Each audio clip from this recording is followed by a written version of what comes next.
Alors on avait le maillot vert, le maillot à pois, c'est désormais le maillot blanc qui va être récompensé avec TJ Van Garderen, l'américain. Mais on écoute de Vincenzo Nibali, troisième du tour. Avec Thibaut Pinot qui finit dans le top 10 du Tour de France. Grande satisfaction pour vous, même la deuxième place de Peter Sagan. Une troisième place pour vous.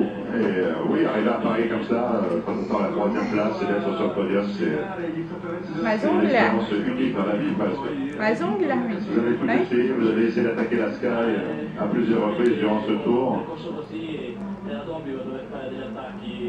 Et au final, vous avez récupéré un petit peu de renommée en France pour cette tentative.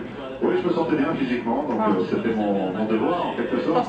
Sur la fin, j'avais plus vraiment trop de ressources, mais j'ai essayé de faire quelque chose de particulier, d'attaquer à chaque fois que j'en avais l'opportunité. Mais ils étaient trop forts.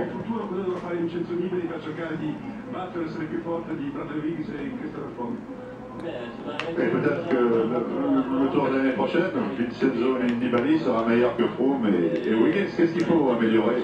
Je pense que contre la montre, ça sera... c'est là où j'ai tout perdu.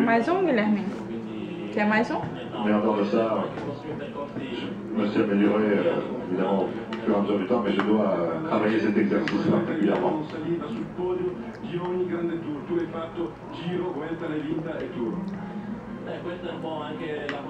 Ça fait longtemps qu'un Italien n'avait pas été sur le podium sur le tour. Oui, c'est...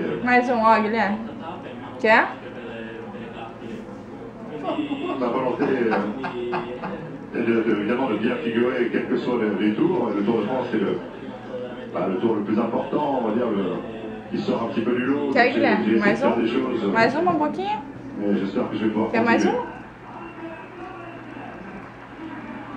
Le super combatif du Tour de France, c'est Chris Anker Sorensen. Alors un garçon qui a énormément souffert pour les Pyrénées, hein, il a failli se... Agora a última só de sopinha. Mais uma de sopinha. Vai, Guilherme. Une descente de col. Guilherme.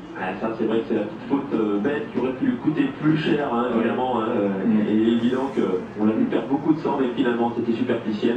Et le coup de doigt, c'est vrai que ça saigne beaucoup, mais plus peur que de mal, parce que ça a été un moment, bêtement, à quelques jours de l'arrivée, il aurait pu y laisser le tour.